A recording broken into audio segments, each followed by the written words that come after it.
Hello and welcome to the video. My name is Cam Vaselli, and today I want to chat to you about a little lens I picked up recently, the Sirui 35mm Anamorphic.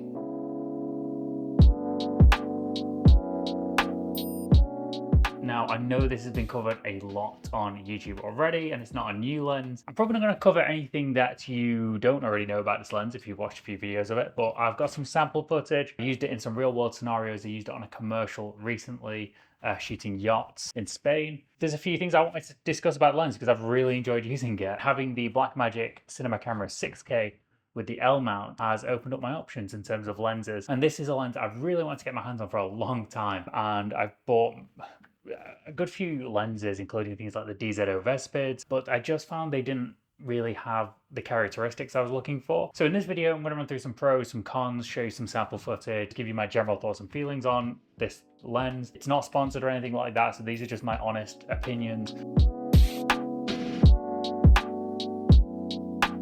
Okay, so first things first, let's get into some pros, some things I like about this lens. The fact that it's so small and lightweight is great. It means I can run it on a gimbal. I was shooting handheld with that a lot, and then also running it on a gimbal because we were out at sea. It's a little bit choppy at times as well. So for my recent shoot when we were on the water, I'd run it on the DJI Ronin, was it the RS2?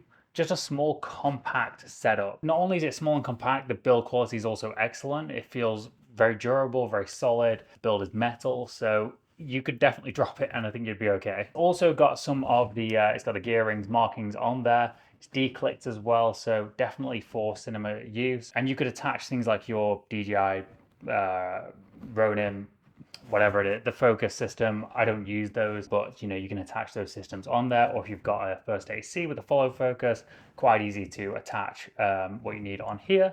That being said, if you are going to be using this for cinema purposes and you've got a first AC, you're probably gonna want the bigger version of this lens and not the carbon fiber one. I just think it'd be easier to work with. And also that if you're attaching a matte box on the front of this with filters, I think you're probably gonna want the bigger lens at that point.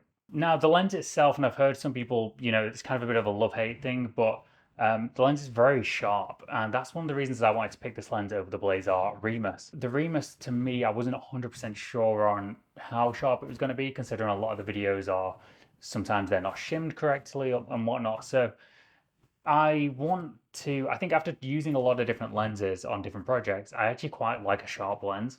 And I would rather have the sharpness and dial it back later, because when you're using things like the Sirui, its minimum focus distance isn't very good. So as soon as you start attaching diopters, ND filters, especially Pro Mist, you're going to lose some of that sharpness. So it's fine for me that because it begins to dial back. So it works out really nicely for me with the Sirui. I also like the look of the lens in terms of what you're getting out of it. It's got quite a warm feel to it. And after reviewing some of the footage, I was really happy with the way it looks, almost like straight out of camera. So let's get into some things I don't like about the lens. Now, the first one is definitely going to be the focus distance. It can be a little bit tricky pulling focus with the lens because the minimum focus is not very good. You're definitely going to want to use diopters. I've got a +2 on there, and any kind of close-up stuff you're seeing was probably done with a +2 diopter. The added benefit of using the diopter is that it gives you a lot more of the depth of field as well, so you're getting a lot more of that anamorphic look, and it looks a lot more pronounced. Because without the diopters on, I wouldn't say the anamorphic look is very pronounced with this lens, given that it's so wide. I've not tested too many more of the other diopters, but probably a +1 and +2 is probably all you're going to need. The tricky thing with the lens itself is that it's a 1.6 times squeeze factor, which isn't very common, and it's tricky monitoring because I don't like to use monitors and just all the external stuff that people put on their cameras. It's not really for me. So with the Blackmagic Cinema 6K, it's hard because you can only shoot in open gate with that 1.6 D-squeeze option. So when I'm shooting it, like, if I do need a shot at 50 frames per second and I shoot 6K DCI, tricky because you can't get an accurate D-squeeze. Peaking just generally doesn't work either. So you're kind of just eyeballing it. But yeah, that's when you want to have an external monitor really that can D-squeeze at these different ratios. I would like to see more support added to the Blackmagic cameras, aspect ratios to be able to D-squeeze, that'd be cool. But yeah, something to keep in mind when using this camera paired with the 6K. Now in terms of the flaring, I'm not a massive fan of the flare itself, but I do love the neutral flare. What I don't like about the flare is that it's just kind of like a horizontal line and it doesn't feel very stylistic or cool. I just don't really like it basically. But the Blazar Remus flare, I really do like the look of that. So I would like to see Sirui do a set of their lenses, maintaining the sharp look of this, but just adding a bit more barrel distortion, switching that flare to something maybe a little bit more artistic. Other than that, very happy with it. And the flaring isn't too obtrusive. It's not just happening all the time. I actually had to go out my way to flare this. Even when I wanted the flare, it was kind of tricky to get at times, unless shooting directly into the sun. But even then, it just kind of shows itself as just a straight horizontal line, which sometimes I just think is a bit too distracting.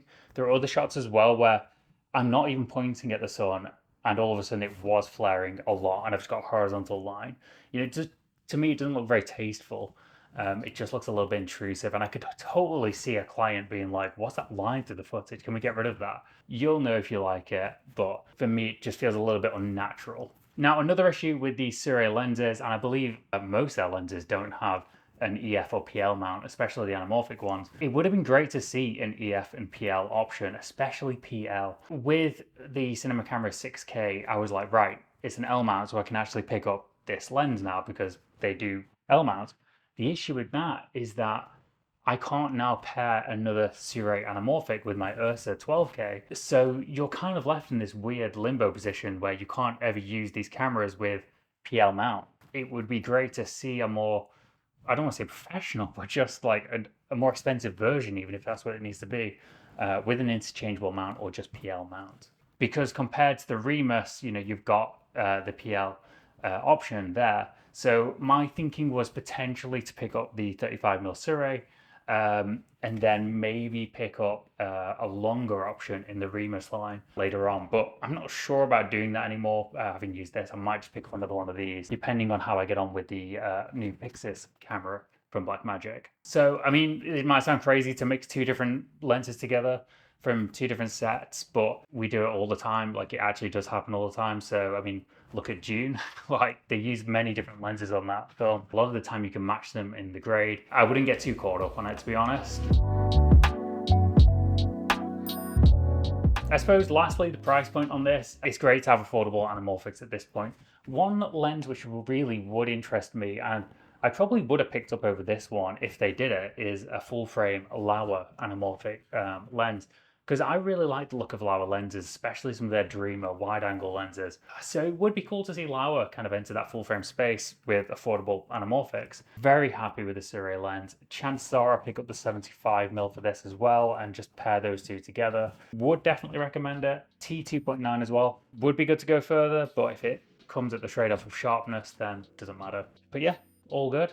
Thank you very much for watching. My name's Vaselli, and you can check out more of my work on Instagram. I'll leave a link to that in the comments below. Yeah, and I'll catch you in the next one.